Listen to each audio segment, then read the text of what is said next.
আসসালামু আলাইকুম প্রিয় দর্শক, সবাই কেমন আছেন?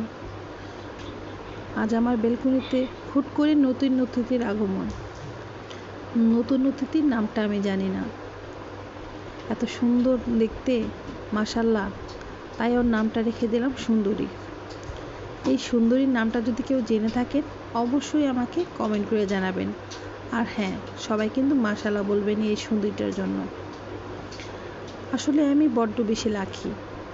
বেলকনিতে যদি ওদের জন্য একটা কোণ আমি সেট আপ না করে দিতাম, একটা কোণে যদি ওদের জন্য খাবার পানি না রাখতাম, হয়তো বা এত সুন্দর সুন্দর সুন্দরীদের আমার সাথে দেখা মিলতো না।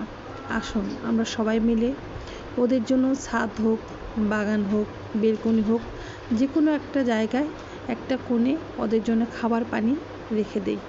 তাহলে আমরা এত সুন্দর সুন্দর সুন্দরীদের দেখতে পাবো।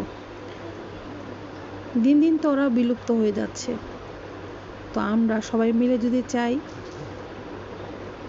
ওদের জন্য খাবার পানি যদি রেখে দেই, ওরা বারবার আমাদের কাছে চলে আসবে। যাই হোক, সবাই ভালো থাকবেন, আমার জন্য দোয়া করবেন। আর ওদের দেখতে পেলে আমার মনটা এমনি শান্ত হয়ে যায়। আমার বাসায় আমার বেলকনিতে অল টাইম পাখিদের কিচিরমিচির শব্দ কতই যে শান্তি লাগে আসলে বলে বোঝাতে পারবো না। ওদের জন্য ছোট্ট একটা সেট আপ করেছি আমি, এটার ফুল ভিডিও কিন্তু অলরেডি আমি আপলোড করে দিয়েছি। এই তো চড়ুই পাখিগুলো অল টাইম কিচিরমিচির করে। মাশাআল্লাহ, সবাই ভালো থাকবেন, আমার জন্য দোয়া করবেন।